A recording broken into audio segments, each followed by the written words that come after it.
ते औषध जर तुम्ही रोज घेतलं तर तुम्हाला सगळे कॅन्सरचे प्रकार होण्याची शक्यता खूप कमी होऊन जाते. तुम्हाला जे लाईफस्टाईल डिसऑर्डर्स आपण म्हणतो नॉन कम्युनिकेबल, म्हणजे बीपीचा त्रास, शुगरचा त्रास, बाकी कुठलेही त्रास किंवा इन्फेक्शन होण्याचे त्रास सुद्धा खूप कमी होऊन जातात. आणि त्या औषधाचं नाव आहे झोप. 1% लोकांच्या मेंदूचा स्ट्रक्चर असा असतो की त्यांनी 4 तास झोप जरी घेतली त्यांच्यासाठी ते पुरेसा असते. आता याच्यात एक नवीन कन्सेप्ट आहे की बाबा अर्ली रायझर्स आणि लेट आऊल. आणि त्याच्यात असं भरपूर सायंटिफिक एव्हिडन्स पण सांगतं की काही काही लोक लेट आऊल असतात. जर तुमची झोप व्यवस्थित होत नसेल तर नक्की तुम्ही त्याला एका अलार्म सिस्टीम सारखं बघितलं पाहिजे. कारण जे एका प्रकारचं रिबूट सिस्टीम आहे तुमचं झोप, त्याला तुम्ही महत्त्व जर देणार नसाल तर हे तुम्हाला डे 1 पासून प्रॉब्लेम दिसणार. आणि हे पण आम्ही बघतो की समजा कुठल्या मानसिक आजाराचा पेशंट आला, खूप मोठं मानसिक आजार आहे, झोप विस्कळीत होणं हे पहिलं लक्षण आहे. पण जसं झोप चांगली होते ना 50% आजार तसाच चांगला होता. सुट्टीच्या दिवशी थोडं अधिक वेळ झोपलं की बरं वाटतं. ऑफिसला जाताना कधी कधी कमी झोप झाली की मग आपलं कामच होत नाही. झोप खूप महत्त्वाची आहे. आपल्या आजी आजोबा आपल्याला पूर्वी सांगायचे की इतक्या वाजता झोप आणि इतक्या वाजता उठ. सकाळी लवकर उठलं पाहिजे, रात्री लवकर झोपलं पाहिजे. आपल्याला या सगळ्या गोष्टी थोड्याशा गमतीच्या वाटतात, त्रासदायक वाटतात आणि जुनाट फॅशनच्या वाटतात. पण आता हेल्दी राहायचं असेल तर झोप अत्यंत महत्त्वाची आहे, हे डॉक्टर सुद्धा सांगतात. अनेक रुग्णांना औषधाबरोबर झोपेचा सल्ला डॉक्टर आवर्जून देतात. असं का झालंय? कारण आपली झोप कमी होते. हो, असं काही रिसर्चचं म्हणणं आहे की माणसाची झोप कमी होते आणि त्याला वेगवेगळी कारणं आहेत. पण ही झोप कमी झाली तर काय होऊ शकतं? झोप कमी झाल्याने आपल्याला त्रास होऊ शकतो का? लहान मुलांवर याचा कसा परिणाम होतो? मोठ्यांना काय त्रास होऊ शकतात? आणि महत्त्वाचं आहे ते म्हणजे की आपल्या वेगवेगळ्या कारणांमुळे आपली झोप कशी कमी होते आहे, या सगळ्याबद्दल आज आपण जाणून घेणार आहोत. हेल्दी टॉकच्या या एपिसोडमध्ये डॉक्टर सागर मुंद्रा यांच्याकडनं. डॉक्टर स्वतः मानसोपचार तज्ज्ञ आहेत, त्याचबरोबर ते काउन्सिलिंग सुद्धा करतात. रुग्णांना उपचार देण्याबरोबर काउन्सिलिंग करण्यात डॉक्टरांचा मोठा हातखंडा आहे असं म्हटलं जातं.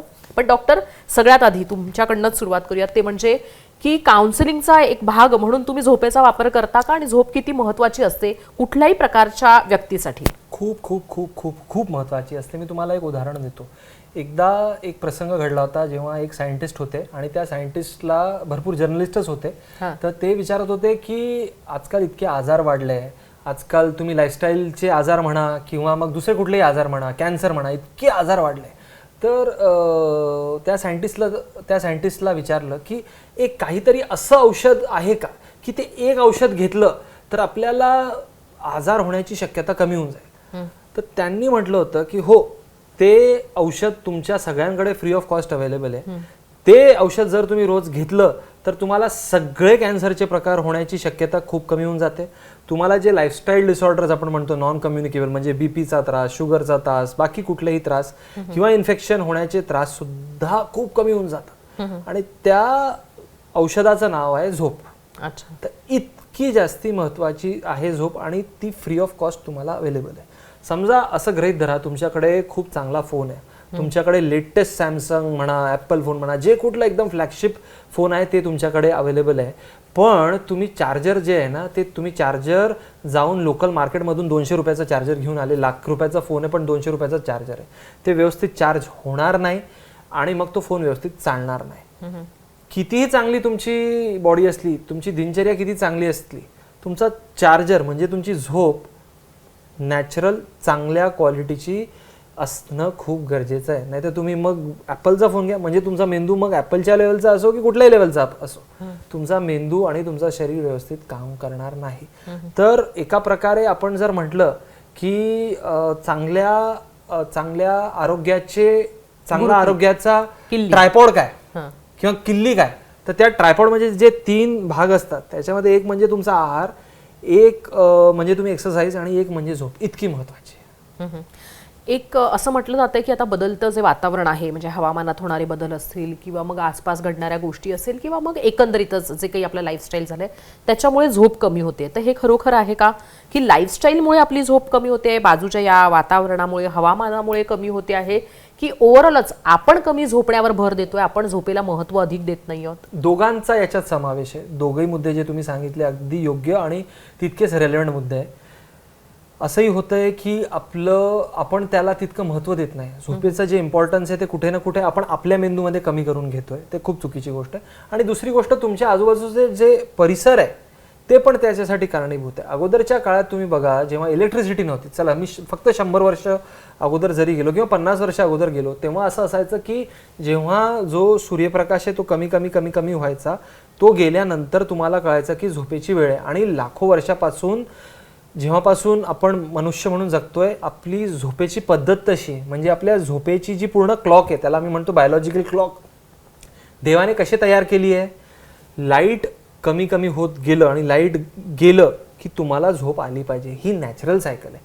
आता त्याच्यात आपण कृत्रिम काय केलं आहे, आपण त्याच्यात मोठे मोठे लाईट लावतोय आपल्या घरात. आपले सिटीज असे आहे की आपल्याला दिवस आहे की रात्र ते कळत नाही. आपल्या घरात तुम्ही सगळे पडदे लावले आणि लाईट पूर्ण लावले आणि तुम्ही 7 दिवस घरच्या बाहेर नाही गेले, तर तुम्हाला सांगता येणार नाही की बाहेर उजेड आहे किंवा बाहेर लाईट आहे की बाहेर अंधार आहे.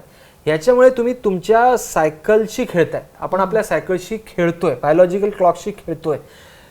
हे सगळे प्रकार घडल्यामुळे सुद्धा झोप खराब होते. आणि दुसरी गोष्ट, तुम्ही जसं म्हटलं की येस, आपण त्याला तितकं महत्त्वच देत नाही, तर त्याच्यामुळे आपल्याला वाटतं कमी झोपेल. आपण आता शाहरुख खानचा एक खूप फेमस डायलॉग आहे की जर तुम्हाला काही प्राप्त करायचं असेल, तुमचं ध्येय असेल, भूक प्यास नींद सब छोड़ दो. ते मूवीमध्ये खूप चांगलं वाटतं.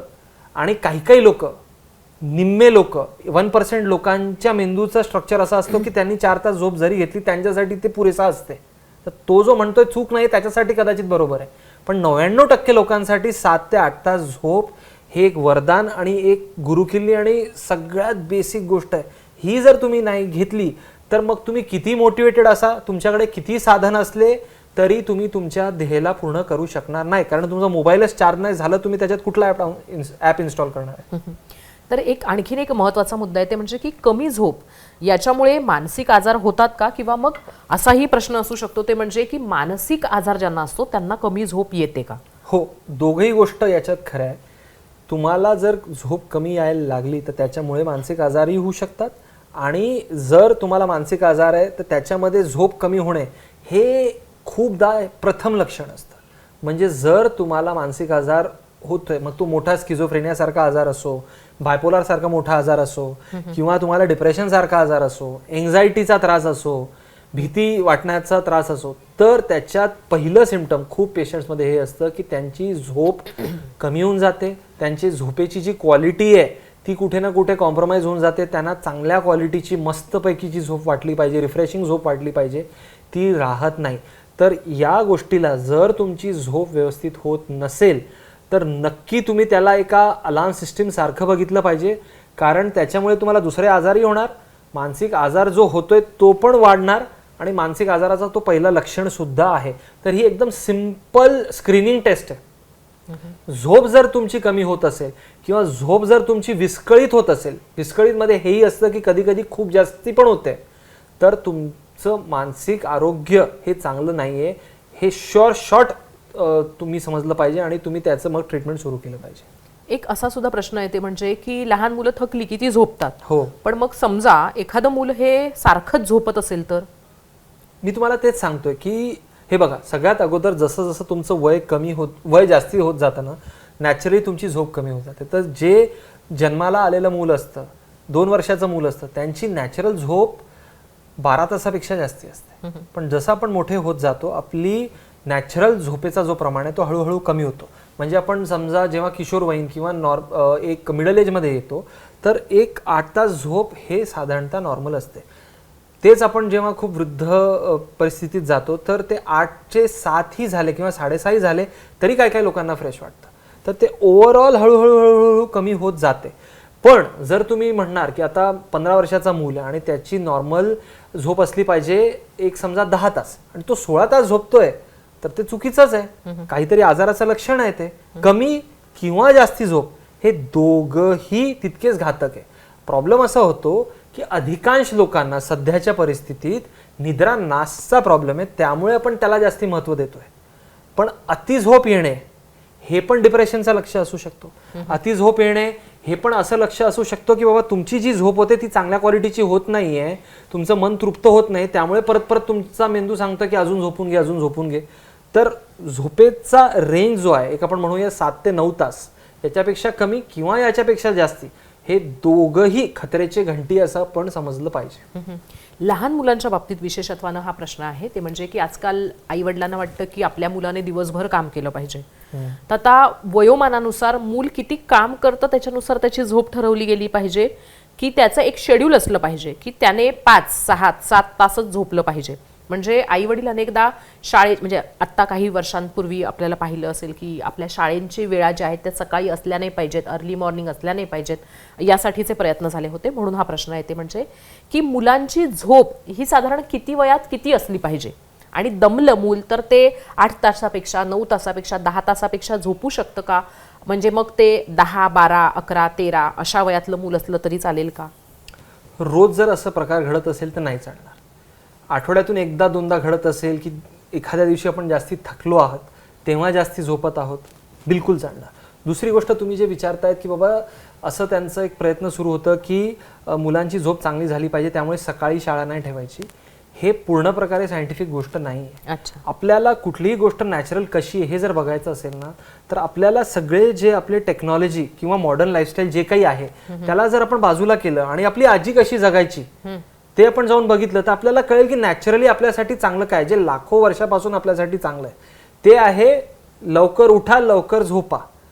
आता तुम्ही लेट झोपणार आणि त्यामुळे आम्ही लवकर उठू शकत नाही आणि त्यामुळे तुम्ही शाळा लवकर ठेवू नका, तर हे किती योग्य आहे? हे अयोग्यच आहे, ते बरोबर नाही आहे. जर तुम्ही लवकर उठू शकत नाही आहे आणि त्यामुळे शाळेला जाऊ शकत नाही आणि तुम्ही कारण देता की बाबा आमची पूर्ण झोप होत नाही, तर तुम्ही तुमचं झोपण्याचा वेळ बदला, उठण्याचा वेळ बदलू नका.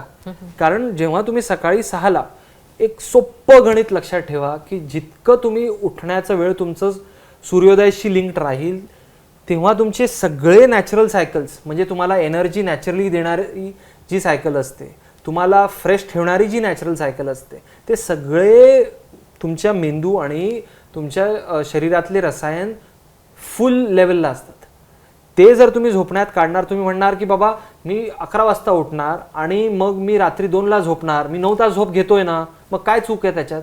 चूक हे आहे की तुमचे जे नॅचरल हॉर्मोन्स आहे, जे तुम्हाला शक्ती देतात, जे तुम्हाला संवेदनशीलता देतात, जे तुम्हाला एनर्जी देतात, ते तुमच्या शरीरात 6, 7, 8, 9 पर्यंत येणार, ते येणार, ते बघणार, काहीच करायचं नाही, ते परत निघून जाणार. आणि मग तुम्हाला वाटेल 11ला जेव्हा मी उठतो तुम्हाला तितकं फ्रेश वाटत नाही का? कारण तुम्ही जे नॅचरल रिसोर्स आहे तुमच्याकडे त्याचा वापरच करत नाही, कारण तो येऊन ऑलरेडी गेलाय तुमच्या शरीरातून. तर हे संकल्पना लोकांच्या मनात भरपूर आता निर्माण झाली आजकाल की एक आहे की बाबा झोप पूर्ण झाली पाहिजे, मग ते कधी झाली तर चालेल. म्हणजे तुम्ही रात्री 3ला झोपणार आणि तुम्ही म्हणणार मी 8 तास झोप घ्यायची ना, रात्री 3ला झोपून मी 11ला उठतो. नाही, that is not correct. Okay, हे बरोबर नाही. आयुर्वेदात सुद्धा सांगितलेलं आहे. आयुर्वेदात सांगितलंय, प्रत्येक सिस्टीम, सायंटिफिक सिस्टीम मध्ये तसं सांगितलेलं आहे. कुठल्याही सिस्टीम मध्ये जावा तुम्ही. आता याच्यात एक नवीन कन्सेप्ट आहे की बाबा अर्ली रायझर्स आणि लेट आऊल, आणि त्याच्यात असं भरपूर सायंटिफिक एव्हिडन्स पण सांगतं की काही काही लोक लेट आऊल असतात. लेट आऊलचा अर्थ रात्र पूर्ण जागून काढा आणि दिवस पूर्ण झोपून काढा असं नाही आहे. अर्ली रायझर्स आणि लेट आऊलचा कन्सेप्ट असा आहे की जे अर्ली रायझर्स आहे बाबा ते खूपच लवकर उठतात, म्हणजे सूर्योदय होणार आहे 5ला किंवा 6ला, तर मी 5ला उठणार आणि मी रात्री 9ला झोपणार. आणि जे लेट आऊल आहे आपण म्हणतो, नाईट आऊल आहे आपण जे म्हणतो, त्याचा अर्थ आहे की तुम्ही थोडंसं लेट म्हणजे 9 पर्यंत उठा आणि 12 पर्यंत झोपा. त्याचा अर्थ असं नाहीये की तुम्ही 12ला उठा आणि मग 3ला रात्री झोपा. तर हे पण लोकांनी त्याचं एक गैरसमज करून आपल्या सोयीनुसार त्याचं इंटरप्रिटेशन केलंय. तसं नाहीये. एक आहे खूप अर्ली मॉर्निंग रायझर्स आणि एक आहे मॉर्निंग रायझर्स, हा कन्सेप्ट आहे. असं नाही की आफ्टरनून रायझर्स नावाचा कुठलाच कन्सेप्ट नाही. लहान मुलांच्या मानसिक आरोग्यावर झोपेचा कसा परिणाम होत असतो? म्हणजे कमी झोपेमुळे त्रास होतो का त्यांच्या मानसिक जडणघडणीवर, आणि जास्त झोपीमुळे पण होतो का? मग कशी ठरवायची किती झोप त्यांना द्यायला हवी? लहान मुलांना तुम्ही as a rule of thumb, लहान मुलं समजा 9 ते 10, 11 तासपर्यंत झोपत असतील तर ते एकदम चांगलं आहे, त्याच्यात कुठल्याही प्रकारचं प्रॉब्लेम नाहीये, हे तुम्ही लक्षात ठेवलं पाहिजे. आणि लहान मुलांच्या मानसिकतेवर किंवा कोणाच्याही मानसिक आरोग्यावर झोपेचा इतका परिणाम होतो. तुम्ही एक प्रकार करून बघा, तुम्ही एक दिवस थोडीशी कमी झोप घ्या किंवा मुलाला कमी झोप द्या, पुढच्या दिवशी तुम्हाला मानसिक शक्ती वाटणार नाही, तुमचा कॉन्सन्ट्रेशन कुठे ना कुठे कमी झालेला असेल, तुम्ही बघणार की तुम्ही खूप चिडचिड करत आहात, तुम्ही खूप इरिटेबल झालेले आहात, तुम्हाला क्रिएटिव्ह आयडियाज येणार नाही. तुम्ही एक दिवस करून बघा. हे जास्ती दिवस करण्याची सुद्धा गरज नाही आहे. एक दिवस तुम्ही तसं करा. हे तुमच्या मानसिक आरोग्यावर झालं, तुमच्या शारीरिक आरोग्यावर पण ते परिणाम दिसतं. तुम्हाला ॲसिडिटी व्हायला लागते, तुमचं पोट व्यवस्थित काम करत नाही, थकवा आल्यासारखं वाटतं. कारण जे एका प्रकारचं रिबूट सिस्टीम आहे तुमचं झोप, त्याला तुम्ही महत्त्व जर देणार नसाल तर हे तुम्हाला डे 1 पासून प्रॉब्लेम दिसणार. आणि हे पण आम्ही बघतो की समजा कुठल्या मानसिक आजाराचा पेशंट आलं, खूप मोठं मानसिक आजार आहे, झोप विस्कळीत होणं हे पहिलं लक्षण आहे. पण जसं झोप चांगली होते ना, 50% आजार तसाच चांगला होऊन जातो. मग तो डिप्रेशनचा असो, एन्झायटीचा असो, म्हणजे खूप जास्ती चिंता करण्याचा असो, कुठलाही मानसिक आजार तुम्ही बघून घ्या, झोप एकदा सुरळीत झाली की पेशंटचं ओव्हरऑल वेलबिंग 50% तरी चांगलं होऊन जातं. इतकं मोठं त्याचं जे आपण म्हणतो ना सिंहाचा वाटा आहे. लहान मुलं आता मोठ्या प्रमाणावर मोबाईल बघतायत, तर त्यांचं मोबाईल बघणं याच्यामुळे सुद्धा त्यांच्या झोपेवर परिणाम होतोय का, होताना पाहायला मिळतोय का? अशी केसेस तुम्ही पाहिले आहेत का? बिलकुल बघितले. लहान मुलं असो किंवा किशोरवयीन असो किंवा प्रॉपर अडल्ट्स असो, तुम्ही जर स्क्रीन जास्ती वापरणार तर काय फंडा आहे त्याच्या मागचा? तुम्ही जे स्क्रीन वापरताय त्याच्यामधून एनर्जी येते, एका स्पेसिफिक वेव्हलेंथची एनर्जी येते, ब्लू लाईट म्हणतो आम्ही त्याला. तो ब्लू लाईट जेव्हा तुमच्या मेंदूवर जातो, जेव्हा तुमच्या डोळ्यांच्या पडद्यावर जातो, तेव्हा जे रसायन तुम्हाला गरजेचं आहे झोप येण्यासाठी, त्याला मी नाव म्हणतो मेलाटोनिन. मेलाटोनिन नावाचा एक प्रकार आहे. तो रसायन जर तुमच्या मेंदूमध्ये निर्माण झाला उपयुक्त प्रमाणात तर तुम्हाला चांगली झोप येणार. पण हे जे तुम्ही स्क्रीन बघताय त्याच्यामधून जो ब्लू लाईट येतोय त्याच्यामुळे ते मेलाटोनिन तयार व्यवस्थित होतच नाही, तहेस नहेस होऊन जातं त्याचं प्रोडक्शन. आणि ते जर तयार नाही झालं तर तुम्हाला झोप येतच नाही. तर लोकांमध्ये जे गैरसमज आहे मुलांसाठी सुद्धा आणि मोठ्या लोकांसाठी सुद्धा, की बाबा मला झोप येत नाही तर मी काय मोबाईल बघत बघत झोपेन, तर तुम्ही एक्झॅक्टली उलटं करतात. ज्या गोष्टीला तुम्ही वापरत आहात झोप येण्यासाठी, त्याच्यामुळे तुम्हाला झोप येणार नाही, निद्रा नाश होणार. आणखीन एक महत्त्वाचा मुद्दा आहे ते म्हणजे की मोठ्यांचं सुद्धा मोबाईल वापरणं वाढलेलं आहे. आता तुम्ही खरं तर मोठ्यांसाठी म्हटलेलं आहात, पण ज्यांना झोप येत नाही त्यांनी मोबाईलच्या माध्यमातून झोप येण्यासाठीचा केलेला प्रयत्न हा त्यांना किती त्रासदायक ठरू शकतो? मानसिक आजारांना निमंत्रण ठरू शकतं का? बिलकुल निमंत्रण ठरू शकतं. तुम्हाला जर झोप येत नसेल, म्हणजे आमच्याकडे जे काही पेशंट येतात ज्यांना कुठल्याही प्रकारचा मानसिक आजार आहे, प्रत्येक पेशंटला मी एक गोष्ट सांगतो की झोपण्याच्या 1 तास अगोदर तुम्हाला तुमचं मोबाईल, जे तुमचं असं कपाट आहे, गोदरेजचं कपाट जिथे आपण सोनं, दागिने, प्रॉपर्टीचे पेपर्स ठेवतो, तिथे ठेवून द्या तुमच्या मोबाईलला. इतकं महत्त्वाचं आहे ते. कारण जर तुम्ही मोबाईल बंद नाही केलं झोपण्याच्या 1 तास अगोदर, तर मला काय नाही, मी तुम्हाला औषध लिहून देणार, इतक्या औषधची जर गरज आहे पण तुम्ही विपरीत कामं करत आहात तर त्यामुळे मला इतकी औषध द्यायला लागणार, तरीही तुम्हाला फरक पडणार नाही. तर मोबाईल वापर तुमचा 0 झाला पाहिजे झोपण्याच्या 1 तास अगोदर. तुम्हाला त्रास असो किंवा नसो, आणि जर त्रास आहे मग तर हे अनिवार्य आहे, त्याच्याशिवाय तुमच्याकडे दुसरं पर्यायच नाही आहे. हे होणं खूप गरजेचं. त्याच्याशिवाय पण त्याच मुद्द्यावर बोलतोय, तर मला जर झोप चांगली पाहिजे, नॅचरली चांगली पाहिजे, तर झोपण्याच्या 1 तास अगोदर तुम्ही काय करू शकता? तुम्ही कोमट पाण्याने आंघोळ करू शकता, तुम्ही 1 ग्लास कोमट दूध पिऊ शकता. दूधमध्ये रॉ मटेरियल असतात जे मी मेलाटोनिन म्हणत होतो काही वेळा अगोदर, त्याच्यामुळे तुम्हाला झोप येते. मेलाटोनिन तयार करण्यामध्ये जे रॉ मटेरियल्स लागतात ते कोमट दूधमध्ये असतात, त्याच्याने खूप फरक पडतो. रात्री झोपण्याच्या 1 तास अगोदर तुम्ही काय करायचं आहे, तुमच्या घरातले जे लाईट आहे तुम्हाला एक एक करून लाईटर डिम करायचे. समजा 4 लाईट आहे तुमच्या रूममध्ये जिथे तुम्ही झोपणार आहे, तर 4 पैकी 1 लाईट बंद करा 1 तास अगोदर, दुसरं लाईट बंद करा अर्धा तास अगोदर, तिसरं लाईट बंद करा 15 मिनिटं अगोदर, आणि चौथं लाईट बंद करा. पूर्ण काटेकोरपणे तुम्ही डार्क करून घ्या. केव्हा? ज्या क्षणी तुम्हाला झोपायचं आहे. अधिकांश लोक काय करतात, जेव्हा त्यांना ज्या क्षणी झोपायचं तेव्हा लाईट बंद करतात. एकदम लाईट आहे आणि एकदम लाईट गेलं म्हणजे ते कसं होऊन जातं, आपल्या मेंदूला काय वाटतं, एकदम सूर्य आहे, मस्त सूर्याचा प्रकाश येतोय आणि एकदम सूर्य गेला तर तुम्हाला झोप येणार का? नाही, तुम्ही त्रस्त होऊन जाणार, अरे सूर्य कुठे गेला. त्यामुळे एकदम लाईट बंद केल्याने झोप येत नाही, झोप मोडली जाते. ही पण चूक करू नका. हळूहळू लाईट डिम करा. खूप महत्त्वाची माहिती दिली डॉक्टर. पण आता झोपेच्या बद्दलच बोलतो आहोत. झोपायचं कसं हे तुम्ही सांगितलं, पण हल्ली लोक सक्सेस मंत्रा म्हणून कमी झोपायचा सल्ला देतात. म्हणजे तुमची झोप ही 3-4 तास असली पाहिजे, तुम्हाला तुमच्या ध्येयाच्या मागे धावलं पाहिजे. जितकी कमी झोप तुम्ही घ्याल तितका तुम्हाला तुमच्या आयुष्यामध्ये कामासाठी, तुमच्या ध्येयापर्यंत पोहोचण्यासाठीचा वेळ मिळेल. दिवसरात्र काम करणं याच्यामुळे तुमचा फायदा होईल. हा जो सक्सेस मंत्र आहे, झोप कमी करून तुम्ही यशस्वी होऊ शकाल, तर हे खरंच शक्य आहे का? तुम्ही अगदी थोड्या वेळापूर्वी म्हणालात की झोप नसेल तर कुठलीच क्रिएटिव्ह गोष्ट, काही कुठलीच गोष्ट तुम्ही करू शकणार नाही. पण मग सक्सेस मंत्रामध्ये ही गोष्ट का सांगितली जाते, की म्हणून आपण असं म्हणूयात की ह्याच्यामुळे सक्सेस होता येतं का? आणि म्हणजे की सक्सेस न येण्यामधला मोठा अडथळा ही तुमची न पूर्ण झालेली झोप असते. अगदी बरोबर आहे की सक्सेस मंत्रामध्ये तुमचं सक्सेस न भेटण्याचं कारण हे असतं की तुम्ही योग्य झोप घेत नाहीये का. तुम्ही एक लक्षात ठेवा, तुम्ही जर घेणार व्यवस्थित झोप तर तुमच्या लाईफमध्ये राहणार होप, नाहीतर नाही होणार.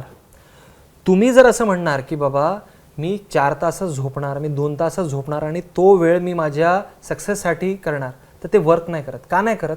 कारण तुमची जी एक प्रोडक्टिव्हिटी असते ती प्रोडक्टिव्हिटी तुमची कुठे ना कुठे नाहीशी होऊन जाते. म्हणजे तुम्ही 18 तास पुस्तकासमोर आहात किंवा तुम्ही 18 तास काहीतरी काम करत आहात, तर तुमची जी एफिशियन्सी पाहिजे, समजा तुम्ही म्हणजे एक मोबाईल आहात, तुम्ही जर 8 तास व्यवस्थित झोप घेतली तर तुमचा मोबाईल म्हणजे तुमचा मेंदू 5G सारखा वर्क करणार. आणि तुम्ही म्हटलं नाही मी 4 तासात झोप घेणार, तर तुमचा मेंदू 18 तास जागा तर राहणार पण ते 2G सारखं वर्क करणार. तर तुम्ही जास्ती वेळ टाकतायत, पण जे तुमची प्रत्येक क्षणामधली प्रोडक्टिव्हिटी आहे ती तुमची 1/4 1/10 झाली तर तुम्हाला काय फायदा होणार आहे त्याच्यातून?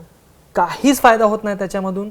सक्सेस मंत्रा हे एक नवीन, जे आपण एक कन्झ्युमरिस्टिक वर्ल्डमध्ये जगतोय ना सध्या, कन्झ्युमरिस्टिक वर्ल्डचा बेसिक फंडा काय, जास्ती म्हणजे सक्सेस. सक्सेस नेमकं काय हे पण तुम्ही स्वतःसाठी विचारा. मला हे जास्ती भेटलं म्हणजेच सक्सेस आहे, हे पण तुमच्यासाठी सक्सेस आहे का? हे खरं सक्सेस आहे का? हे प्रश्न विचारा. दुसरी गोष्ट, तुम्ही बघून घ्या जगातले जे सक्सेसफुल व्यक्ती आहे त्याच्यात 2 प्रकारचे सक्सेसफुल व्यक्ती असतात. बहुतांश असे सक्सेसफुल व्यक्ती असतात जे व्यवस्थित झोप घेत आहेत आणि उरलेल्या वेळेत त्यांची प्रोडक्टिव्हिटी एकदम परफेक्ट आहे, त्याच्यावर फोकस करा.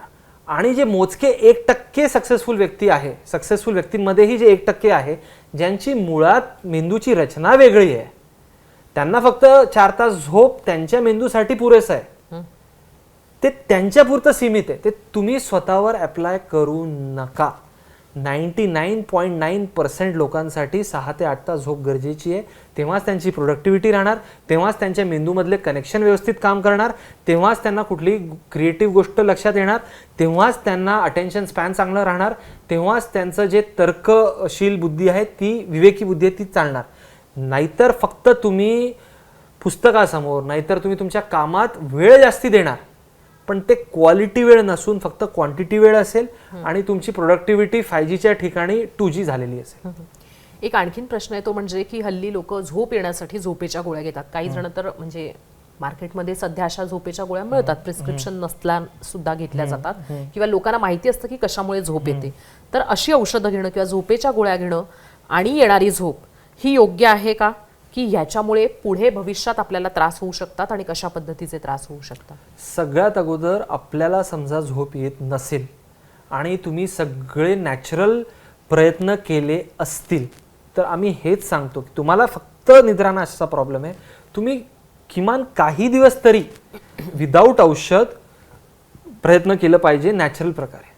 ते जर तुम्हाला काही उपयोगी ठरत नसेल किंवा तुमचा मानसिक त्रासच खूप जास्ती असेल की बाबा 2 दिवसच झाले मला झोप येत नाही पण मला खूपच बेचैन होत आहे, तर तेव्हा तुम्ही झोपेची औषध कृपया करून स्वतः केमिस्टकडून घेऊ नका. भरपूर पेशंट घेतात की 4 दिवसासाठी काहीतरी औषध द्या. मग ते आजच मी एक असा पेशंट बघितला आहे की त्याला झोप येत नव्हती, मग त्यांनी केमिस्टकडून जाऊन एक झोपेची औषध घेतली.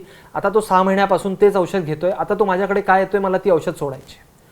सगळ्यात अगोदर तुम्ही मानसोपचार तज्ञाकडे जावा, त्यांना डिसाईड करू द्या की तुम्हाला झोपेच्या औषधची गरज आहे की नाही आहे. आणि जरी गरज असेल तर डॉक्टरांना रिक्वेस्ट करा. आणि बहुतांश डॉक्टर हे बघतील की 10 प्रकारच्या झोपेची औषध आहे, त्याच्यातले जे सगळ्यात माइल्ड आहे त्याच्याने आपण सुरुवात करूया. त्याच्याने जर तुम्हाला चांगला परिणाम भेटला तर मग ते तुम्ही घेऊ शकता. झोपेच्या औषधमध्ये पण 2 कॅटेगरी असतात. एक असे औषध असतात ज्यांचं व्यसन होण्याची शक्यता असते आणि एक असे असतात जे झोप येण्यामध्ये मदत करतात, पण असं नाही आहे की त्याच्याशिवाय तुमचं मग भागणारच नाही काही काळानंतर. तर जितकं होऊ शकेल तशा प्रकारचे औषध घेण्याचा प्रयत्न करा जे तुमचे डॉक्टर व्यवस्थित निर्णय घेतील. पण कुठल्याही प्रकारचं झोपेचं औषध दीर्घकालीन घेणं जनरली योग्य नाही. फक्त 1% असे पेशंट असतात जे स्किझोफ्रेनियाचे असतात किंवा खूप मोठं जर काही मानसिक आजार असेल किंवा तुम्हाला क्रॉनिक इन्सोमनिया म्हणजे खूप वर्षानुवर्ष तुम्हाला झोप येतच नाही असं काही प्रॉब्लेम असेल, त्याच काही विशेष केसेसमध्ये तुम्हाला दीर्घकालीन झोपेचे औषध घ्यायला लागतात. ते पण अंडर मॉनिटरिंग.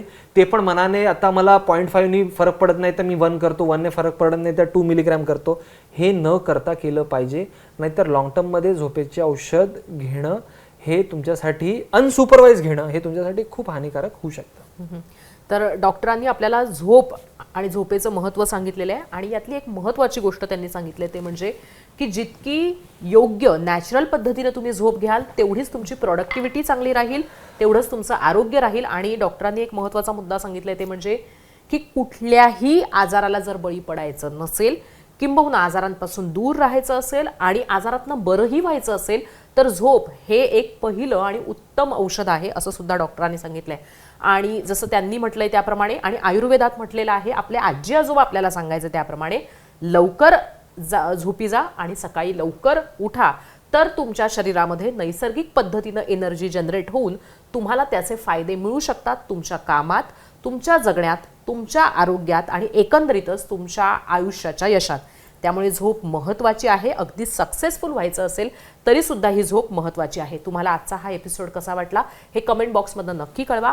विशेष म्हणजे तुम्हाला आणखीन कुठल्या विषयावर डॉक्टर्सशी झालेला असा संवाद ऐकायचा आहे त्याच्याबद्दलही आवर्जून तिथं उल्लेख करा. आता या एपिसोडमध्ये आम्ही थांबतो आहोत. पुढच्या वेळेस भेटूया एका नव्या विषयासह. धन्यवाद.